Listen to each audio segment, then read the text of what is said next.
20 July 2024 BFS global কিন্তু একটা update প্রকাশ করেছে অ্যাপয়েন্টমেন্ট বিষয়ক। আর আপনারা কিন্তু অবশ্যই অবগত আছেন যে বিগত দিনে ইন্টারনেট সেবা স্থগিতের কারণে সব সেবাই বন্ধ ছিল, আর এর মধ্যে কিন্তু বিএফএস গ্লোবালও ছিল, কারণ ইন্টারনেট ছাড়া কোনো কিছুই কিন্তু চলমান না বর্তমানে। এটা কিন্তু আমাদের একটা মৌলিক সেবা খাত হয়ে গিয়েছে, আপনারা অবগত আছেন। আর 2023 সালে জমাকৃত পাসপোর্ট এবং অ্যাপয়েন্টমেন্ট বিষয়ক আপডেট ইনশাল্লাহ আপনাদেরকে জানাবো ভিডিওর শেষে। তো কথা না বাড়িয়ে মূল আলোচনায় চলে আসে। আজকে যে বিএফএস গ্লোবাল যে অ্যাপয়েন্টমেন্ট বিষয়ক যে আপডেটটি দিয়েছি সেটি আপনাদেরকে পড়ে শোনাচ্ছি।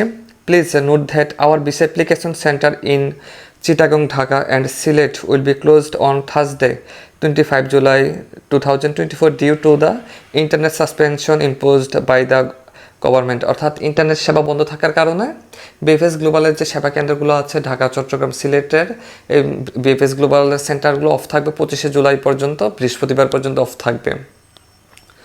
এরপর বলি, applicants will be confirmed appointment for 25 July 2024 will be contacted by our staff via email or call to reschedule their appointments at the earliest। 25 July 2024 জন্য নিশ্চিত অ্যাপয়েন্টমেন্ট সহ আবেদনকারীদের সাথে আমাদের কর্মীরা ইমেলের মাধ্যমে যোগাযোগ করবেন বা তাদের অ্যাপয়েন্টমেন্টগুলোকে দ্রুততম সময়ে পুনর্নির্ধারণের জন্য কল করবেন। অর্থাৎ বিষয়টি হচ্ছে, যেহেতু 25 জুলাই পর্যন্ত অফ থাকবে, আমাদের যাদের অ্যাপয়েন্টমেন্ট ছিল 21, 22, 23, 24, 25 তাদের অ্যাপয়েন্টমেন্টগুলো বাদ হয়ে যাবে না, বাদ হবে না। আপনাদেরকে বিএফএস গ্লোবালের কর্তৃপক্ষ মেল করে অথবা কল করে জানিয়ে দিবে আপনি কবে জমা দিবেন। অবশ্যই আপনাকে মেল করবে। এখন বর্তমানে আপনি আপনার মেলগুলো চেক করবেন, আবার যে ডেট পরে ওই ডেটে গিয়ে জমা দিবেন। এ সম্পর্কে বলতেছি। তো এখানে বলা আছে, kindly do not reschedule or cancel your appointment slot online as your appointment booked for 25 July 2024 will be valid.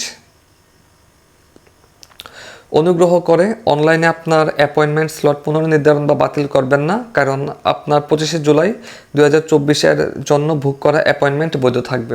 অর্থাৎ যারা অনলাইনের মাধ্যমে অ্যাপয়েন্টমেন্ট পেয়েছিলেন তারা কিন্তু আপনাদের অ্যাপয়েন্টমেন্টগুলো ক্যান্সেল করবেন না, আপনাদেরগুলো বৈধ থাকবে। আর আপনাদেরকে বিএফএস গ্লোবাল অবশ্যই মেল করে অথবা কল করে জানিয়ে দেবে আপনি কবে আবার জমা দিবেন। আশা করি বিষয়টা ক্লিয়ার, কেউ হতাশাগ্রস্ত হবেন না। আর আরেকটা বিষয় হচ্ছে গিয়ে, আমরা যারা 2023 সালে পাসপোর্ট জমা করেছিলাম তারা প্রায়ই আমাকে কমেন্ট করে অথবা হোয়াটসঅ্যাপে মেসেজ দিয়ে বলে থাকেন যে ভাই কবে নাগাদ ডেলিভারি পাবো। একটা সত্যি কথা হচ্ছে গিয়ে, আপনি কবে ডেলিভারি পাবেন এই বিষয়ে কিন্তু কেউ আদৌ একজ্যাক্ট কোনো টাইম বলতে পারবে না। আর এটাই হচ্ছে বাস্তবতা, কারণ এটা বিএফএস গ্লোবালের একদম ইন্টারনাল বিষয়, এটা সম্পর্কে কেউ অবগত না। যারা আনুমানিকভাবে ডেট দিয়ে থাকেন তারা কীভাবে দেয় আসলে এটা আমি জানি না, এই সম্পর্কে আমি অবগত না।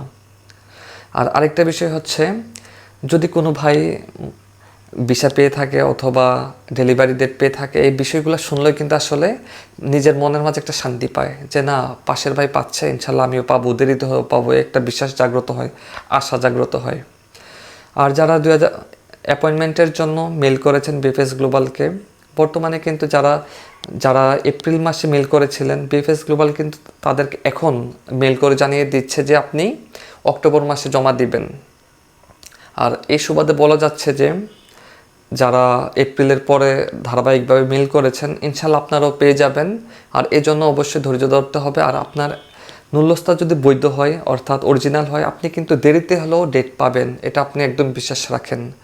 আর যারা মনে করেছেন যে ভাই আমার তো নুল্যস্তার মেয়াদ শেষ হয়ে যাচ্ছে, আমি কী করব, আমি আবারও বিষয়টি ক্লিয়ার করছি। এই সম্পর্কে আমার অলরেডি ভিডিও দেওয়া আছে, এরপরও বলছি। বিএফএস গ্লোবাল কিন্তু নোটিশে বলেছে আপনি যদি 6 মাসের মধ্যে বিএফএস গ্লোবালকে মেল করে থাকেন তাহলে আপনার নুল্যস্তার মেয়াদ আর শেষ হবে না, এটা বৈধ থেকে যাবে। তো আশা করি বিষয়টা সম্পর্কে ক্লিয়ার সবাই।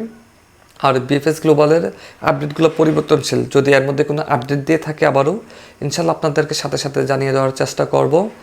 আর ছোট্ট একটা অনুরোধ রইল, আপনারা যারা আমার চ্যানেলে নতুন, যদি প্রয়োজন বোধ করেন তাহলে সাবস্ক্রাইব করে রাখতে পারেন। আর আপনার একটা ছোট্ট লাইক, কমেন্ট, শেয়ার কিন্তু আমাকে অনুপ্রাণিত করে এই অ্যাপয়েন্টমেন্ট বিষয়ক বা আপডেটগুলো দেওয়ার জন্য। সো লাইক, কমেন্ট, শেয়ার করতে কৃপণতা করবেন না, আপনাদের কাছে অনুরোধ রইল। ওকে, ধন্যবাদ, আল্লাহ হাফেজ।